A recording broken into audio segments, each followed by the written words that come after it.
नमस्कार, मी ॲस्ट्रो स्मिता गिरी. मागच्या व्हिडिओमध्ये आपण घरामध्ये जी कोणती झाडं लावता येतील त्या झाडांचा विचार केला आणि अशा 11 झाडांचा विचार आपण केला होता की ज्याच्यामुळे घरातल्या शोभा तर वाढतेच वाढते, घरामध्ये हिरवळ दिसते, प्रसन्नता वाटते आणि असे जी छोटी छोटी झाडं आहेत जी पॉझिटिव्हिटीला आणतात आपल्या घरामध्ये आणि आपलं मन प्रसन्न करतात, अशी झाडं आपण मागच्या व्हिडिओमध्ये पाहिली.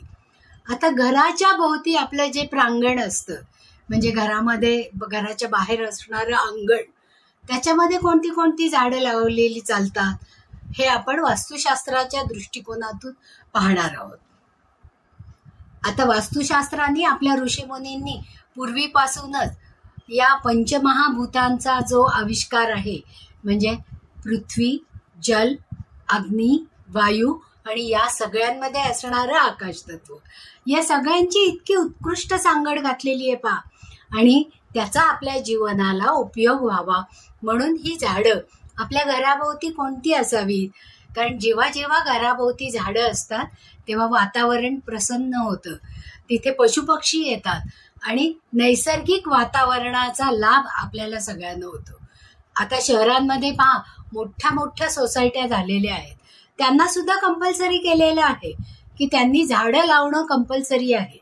म्हणजे ज्याप्रमाणे बाकीच्या अम्युनिटीज ते देतात त्याप्रमाणे घरामध्ये कंपल्सरी, म्हणजे त्यांच्या अंगणामध्ये कंपल्सरी झाडं लावणं हे गरजेचं आहे. मग अशी झाडं कोणती कोणती लावता येतात हे आपण विचार करूया. म्हणजे जसं मोठ्या सोसायट्यांमध्ये त्याचप्रमाणे छोट्या बंगल्यांमध्ये किंवा आपल्या घराभोवती जर अंगण असेल तर त्या अंगणामध्ये आपल्याला कोणती कोणती झाडं लावता येतात. म्हणजे दिशांप्रमाणे, कारण वास्तुशास्त्र हे दिशांवर आधारित आहे, मग त्या दिशांप्रमाणे आपल्याला कोणती कोणती झाडं लावता येतात याचा आपण आता सखोल विचार करणार आहोत.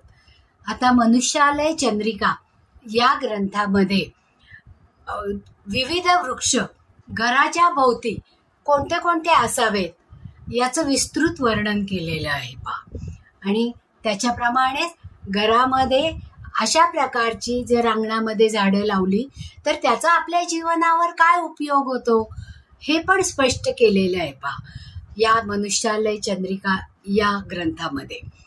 आता पूर्व दिशा ही उगवतीची दिशा आहे मग उगवतीची दिशा आहे म्हणजे तिथे उजेड आहे, ऊर्जा आहे, प्रकाश आहे आणि प्राणिक ऊर्जा आहे, जी जीवनाला आपल्याला आवश्यक आहे अशी ती ऊर्जा आहे. मग या पूर्व दिशेला बकुळीसारखी झाडं, सुगंध देणारी, ज्याच्यामुळे जी जैविक ऊर्जा आपल्याला मिळते, जीवन पोसणारी जी ऊर्जा असते, त्याच्यामध्ये सुगंधी फुलं, सुगंधी फुलांच्या वेली, छोटी छोटी सुगंधी झाडं, मोगरा, चंपा, चमेली, बकुळ, अशी सुगंधी फुलं जी असतात त्या सगळ्या फुलांची झाडं जर पूर्वेला लावली तर चालतात. त्याचबरोबर वडासारखं झाड सुद्धा इथे चालतं, पण ते कंपाऊंडच्या बाहेरच्या बाजूला असावं. पूर्वेकडे चालेल पण ते कंपाऊंडच्या बाहेर असावं. तसंच फणसाचं झाड, छोटी फणसाची झाडं असतात ज्यांची उंची कमी असते, ती सुद्धा पूर्वेला चालतात. मग अशी ही जी सुगंध देणारी, प्राणिक ऊर्जा देणारी आणि आपल्या जीवनाला आनंद देणारी अशी झाडं जर पूर्वेच्या भागात असली तर त्याच्यामुळे त्या घरामध्ये समृद्धी नांदते, सुख, समृद्धी आणि आनंद त्या ठिकाणी सगळीकडेच दिसून येतो. त्याचबरोबर पक्ष्यांचा किलबिलाट आणि पक्ष्यांची घरटी या जवळपास असतात आणि दररोज सकाळी म्हणजे पहाटेच्या वेळी हा किलबिलाट ऐकायला आपल्याला जास्त चांगलं वाटतं. त्याचबरोबर ही जी सुगंधी फुलं आहेत, म्हणजे शमीचं झाड, बकुळीचं झाड किंवा ज्या छान छान वासाच्या वेली आहेत, जाई, जुई, चंपा, चमेली, अशी जर झाडं तिथे लावलेली असेल तर त्याचा सुगंध पूर्वेपासून पश्चिमेपर्यंत म्हणजे अख्ख्या घरामध्ये दरवळतो आणि आनंदी आणि प्रसन्न वातावरण राहतं की ज्याच्यामुळे समृद्धी आणि घरात राहणाऱ्या लोकांना सुख आणि शांतता मिळते. आता पूर्वेनंतर जेव्हा क्लॉकवाईज आपण दक्षिण दिशा पाहतो, कारण जसं घड्याळ फिरतं त्याप्रमाणे पूर्वेकडून ज्या वेळेस घड्याळाचा काटा फिरतो तेव्हा दक्षिण दिशा येते पहा. मग दक्षिण दिशेला सूर्याचं सौरपथ हे पूर्वेकडून, आग्नेयेकडून, दक्षिणेकडून नैऋत्येकडे जातं. म्हणजे सकाळी 11 वाजेपर्यंत पूर्व आणि आग्नेयेकडे ऊन असतं आणि 11 नंतर 12 ते 4 हे दक्षिणेकडे उन्हाचा कडाका असतो आणि 4 ते 6 नैऋत्येकडे तो उतरता होत जातो. म्हणजे संपूर्ण घरावर या सौरपथामुळे जास्तीत जास्त ऊन हे दक्षिण भागाकडनं येतं. मग दक्षिण भागाकडे आपल्याला या सूर्याच्या उन्हाचा ताप कमी करण्यासाठी किंवा अल्ट्रा रेस कमी करण्यासाठी, अल्ट्रा व्हायोलेट रेस, कारण जे हानिकारक असतात, जे उष्णता वाढवतात ते कमी करण्यासाठी तिथे मोठे वृक्ष लावले तर चालतात.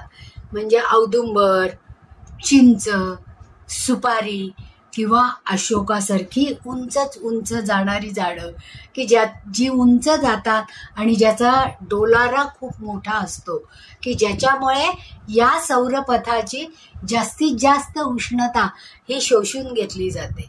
त्याचप्रमाणे मधुमालतीसारखा वेल जर या दक्षिण खिडक्यांवर आपण लावला तरी सुद्धा जास्तीत जास्त उष्णता ही शोषून घेतली जाते आणि घर थंड राखण्याचा प्रयत्न केला जातो की ज्याच्यामुळे त्या घरात राहणाऱ्या लोकांचे डोकेही शांत राहतील, त्यांना आनंद मिळेल आणि ते समाधानी राहतील. त्याच्यामुळे त्या घरामध्ये समृद्धीही नांदेल. आणि समृद्धी, कारण दक्षिण दिशा ही जशी यमाची दिशा आहे तशीच लक्ष्मीची पण दिशा आहे. कारण समोर उत्तर दिशेचा कुबेर त्या लक्ष्मीकडे पाहत असतो आणि ती समृद्धी देतो. जेव्हा हा सौरताप कमी असेल दक्षिणेकडचा त्यावेळेस आपोआप घरामध्ये आनंद आणि शांतता नांदते पहा.